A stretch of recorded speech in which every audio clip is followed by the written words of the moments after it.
Magandang umaga po sa inyong lahat. Nandito po ako ngayon sa Barangay Santa Elena, Iriga City, Camarines Sur. Pinuntahan ko po dito si auntie, kapatid ni Mama, dahil nais po niyang manawagan sa inyong lahat, sa publiko, lalo na sa mga may gininto ang puso, dahil gusto po niyang humingi ng tulong sa inyo para po sa tuloy-tuloy niyang pagpapagamot.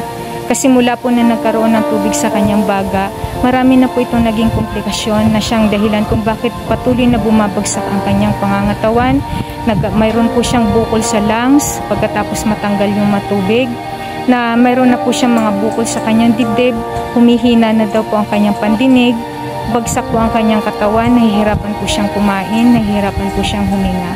Nandito po siya guys, sana po ay matulungan niyo rin po siya. Ako po, si Tisi Mura po, ng taga Camarines Sur, Santa Elena, na humihingi sa inyong tulong. Humingi akong tulong sa inyo sa mga magagandang loob na tulungan ako ninyo. Kasi po, marami na akong komplikasyon sa katawan ko. Mula nung nagkatubig yung baga ko, marami na akong nararamdaman. 64 na ako. Ngayon lang ako nagkasakit. Noon lang malakas pa ako. Tapos ngayon lang pa ako nagkasakit. Marami na akong nararamdaman. Yung tainga ko po, yung nagkomplikasyon na lahat ng katawan ko sa loob ng katawan ko. May mga bilog-bilog na pa ako sa suso ko. Tapos may bukol na pa ako sa lungs ko, baradong ugat. Sabi ng doktor po, delikado. Kaya po, gusto ko po mabuhay pa. Tuloy-tuloy po ang gamutan. Sa mababait po. Sana tulungan pa ako ninyo. Sa mga may perang mayayaman. Kasi po, yung ipong kubos na ang pera ko sa mga pamangkin ko, nagtulong na sa akin. Kaya, wala naman pang pera sila. Gusto ko tuloy-tuloy po ang gamutan ko po. Nananawagan pa ako kay Sir Rapi Tulpo. Sa wish ko lang, si Kuya Willie Rebellami, sana po matulungan mo pa ako. Kasi minsan nakakapanood ako sa TV, nung ayos pa TV namin. Ngayon sira na po. Wala na ka pinanunuran. Paborito kita. Ay ako nanonood. Sana ang lakit ninyo to. Sir Tulpo, tulungan ba ako ninyo? Gusto ko pang mabuhay.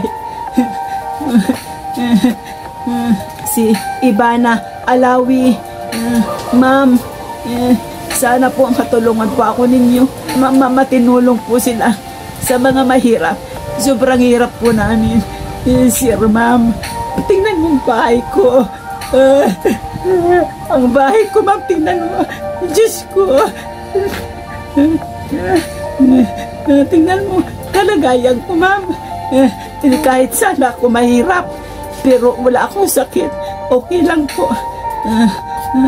Kaya lang, sana kayo makatulong sa akin.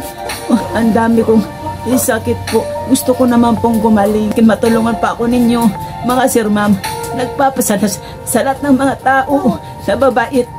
Nagpapasalamat po ako ng malaking malaki. Bahala na kaninyo ang mahal sa Diyos, si Kagurangnan sa taas. Salamat po ng marami. Salamat po. Ito po ang pamumuhay nila dito sa probinsya bilang mga magbubukid. Napakapayak po ng kanilang pamumuhay. Yan po ang kanilang kuprahan, kung saan isa po sa pinagkukunan ng kanilang ikinabubuhay, at yan po ang kanilang bahay. Naalala ko si auntie noon nung malakas pa siya, nagluluto siya ng pagkain, paninda. Yan, masipag po si Auntie Tessie. Ito naman po yung kanilang kuprahan. Ayan, pag mayroon pong mga nakukuhang nyog, dito po sila nakukupra. Pero dahil sa nangyari kay Auntie Tessie, napakalungkot.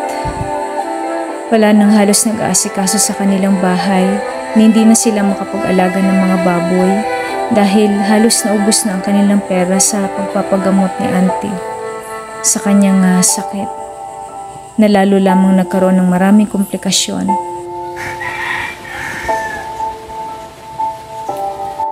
Ito naman po yung na-confine siya sa Bicol Medical Center or BMC sa Naga City last year.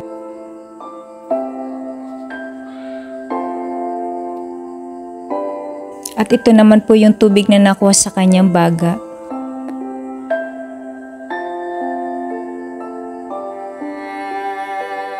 Napakalubhana ng kalagayan ni Auntie Tessie sa ngayon. Marami na ring naiabot na tulong ang pamilya namin kay Auntie, lalo na para sa kanyang gamutan. Kaya lang sa dami na ng komplikasyon mula nang magkatubig at magkaroon ng bukol sa kanyang baga ay hindi na rin namin kayang saluhin lahat ng gastos dahil may malubha ring karamdaman ng aming mama dulot ng sakit niya sa puso. Sa mga nais pong mag-abot ng tulong kay Auntie Tessie, makipag-ugnayan lamang po kayo sa aking YouTube channel o sa aking messenger account na ibibigay ko po dito sa video ko. Maraming salamat po sa panunood and God bless you all.